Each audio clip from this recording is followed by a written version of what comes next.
Ngayong Setyembre Agis ay eksaktong 2 linggo na lang ang nalalabi bago ang simula at wakas World Tour Japan leg ng SB19 na gaganapin sa Zepp Musical Theater ng Haneda. At mas lalo pang pinag-iigihan ng 18 Japan ang kanilang mga on-the-ground promotions para mas lalo pang makahatak ng mga manonood. Nag-abiso kasi ang official social media platforms ng 18 Japan na magkakaroon sila ng isa pang aktibidad na naka-schedule ng Setyembre 14 alas 3 ng hapon Japan time sa mismong Tokyo Station na katapat ng Marunouchi Square. Hinihikayat naman ng 18 Japan ang mga interesado at mga nakayasumi na mga Filipino at Nihonjin alike na mag-imprenta ng kani-kanilang mga sariling promotional guides, lalo na yung mga tissue paper size na mga pupwedeng ipamigay sa mga nagdaraan sa nasabing himpilan ng tren. Nakapaskil sa official pages ng 18 Japan ang mismong mga disenyo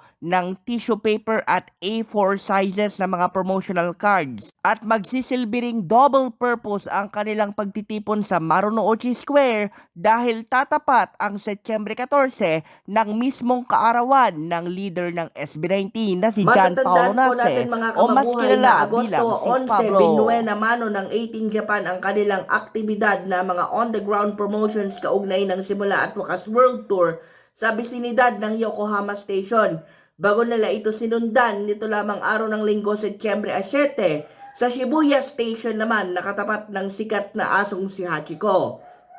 Setyembre 24 ng alas 7 ng gabi Japan time o alas 6 ng gabi sa Pilipinas, ang opisyal na oras ng pagsisimula ng simula at wakas World Tour Japan leg, ang mismong kaorasan ng konsyerto sa Zepp Musical Theater ng Haneda na hindi naman po kalayuan sa mismong paliparan o yung Tokyo Haneda International Airport. Pabatid pa ng mga ticket organizers o yung mismong nagbebenta ng mga tickets para sa naturang okasyon, hindi pa po sila nauubusan bagkus nagdagdag pa sila ng isang uri ng ticket na kung tawagin ay yung high buy. Makikita nyo po ang mga espesipikong detalye niyan sa official social media platforms ng 18 Japan. Para sa Mabuhay Radio News sa walang takot walang pinapaboran, ito ang Senbatsu Patrol number 2, Steven Saraspe Perez.